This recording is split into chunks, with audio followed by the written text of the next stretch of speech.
Monsieur le Président, chers collègues, face aux risques géopolitiques majeurs qui pèsent sur l'Europe et la France, nous aurions pu attendre une véritable politique construite avec l'Europe, mais dans une perspective de paix mondiale. Cependant, une politique d'armement n'est pas une garantie suffisante pour la sécurité des Français. Bien au contraire, elle peut attiser des tensions internationales et mettre à mal la diplomatie française. Quelle est cette politique kafkaïenne qui contribue à vendre des armes à ceux que nous sommes censés protéger, à nos alliés aux portes de l'Europe, et à les vendre également à leurs bourreaux? C'est le cas pourtant des composants que l'on retrouve sur le terrain ukrainien. Sans contrôle, sans traçabilité, le commerce illicite d'armes alimente aussi les groupes terroristes et leur fournit les moyens d'action dont ils ont besoin. Les Français et les Françaises ont malheureusement une compréhension parfaite de ce que signifie avoir des actes terroristes sur son territoire. Ce traumatisme ancré dans notre âme nous oblige à tout faire pour empêcher que d'autres populations, et encore les Français, aient à subir ces actes de violence. Nous sommes d'autant plus exposés à ce manque de traçabilité que le secteur militaire utilise les technologies du secteur civil, pourtant soumis à un cadre réglementaire spécifique. Nous sommes conscients que l'usage de ces technologies dans l'armement est un gage d'accès à des hautes technologies, à une maîtrise des coûts, à une efficacité redoutable aux portes de l'Europe. Mais le fait que 10% des armes en circulation dans le monde soient françaises nous oblige davantage encore à la nécessité d'un contrôle des composants, des armes produites et de leur destination. La région ne saurait déléguer à cette seule tâche à la Direction générale de l'armement, comme il nous a été répondu en commission. À ce jour, elle ne suit visiblement pas l'avis consultatif de la Commission interministérielle pour l'étude des exportations des matériels de guerre, en particulier sur les équipements du haut, c'est-à-dire ceux qui peuvent être utilisés à des fins à la fois civiles et militaires. Sinon, Thales n'aurait pas pu vendre entre 2018 et 2023 pour au moins 2 millions d'euros de composants électroniques et de systèmes de communication destinés à équiper des drones israéliens.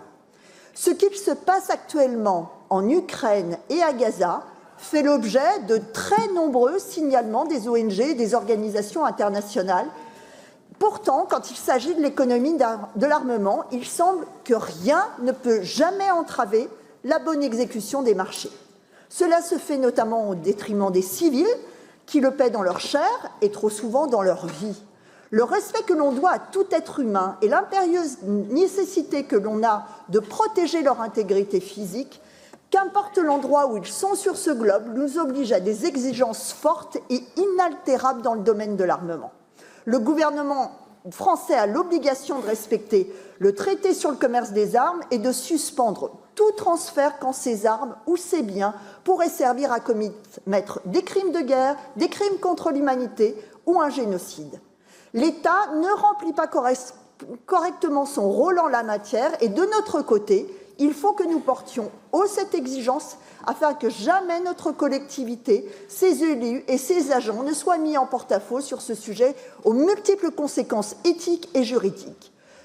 Votre plan n'est pas chiffré. Doit-on en conclure qu'il s'agit plutôt d'un enjeu d'affichage sans véritable moyen, juste pour aller boire du champagne sur un stand de la région au Salon du Bourget? Sinon, quelles sont les compétences, les secteurs d'activité qui vont faire le frais de cette réorientation de vos budgets?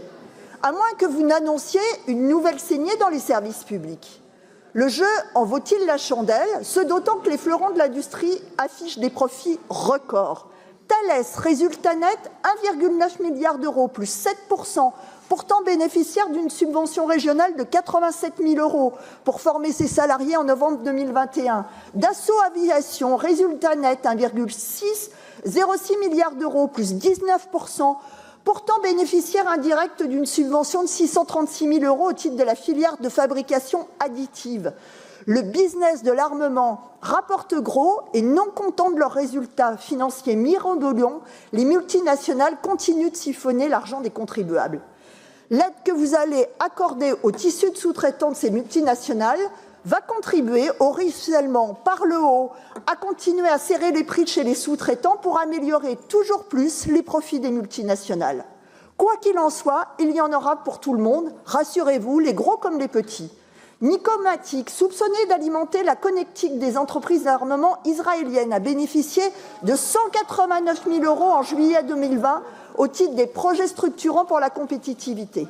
Bien évidemment, notre tissu de sous-traitants du secteur industriel souffre du recul d'un certain nombre d'industries comme l'automobile.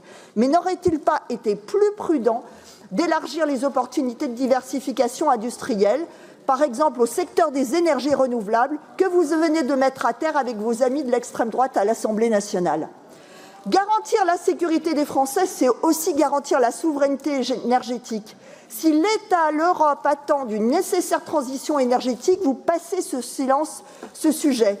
Or, ce qui alimente les conflits mondiaux, ce sont l'accaparement des métaux rares, des ressources fossiles, de l'eau, des sols. C'est le dérèglement climatique qui doit être la mère de toutes les batailles. C'est pourtant là que sont les meilleures garanties de souveraineté, évidemment, de conflits armés. Garantir la sécurité des Français, c'est d'abord garantir la paix mondiale. Au pays des droits de l'homme, la France est le deuxième exportateur d'armes du monde. Que voulez-vous de plus? Cicéron disait « Quand les armes parlent, les lois se taisent ». C'est pourquoi nous nous abstiendrons sur ce rapport que nous ne pouvons voter en l'état.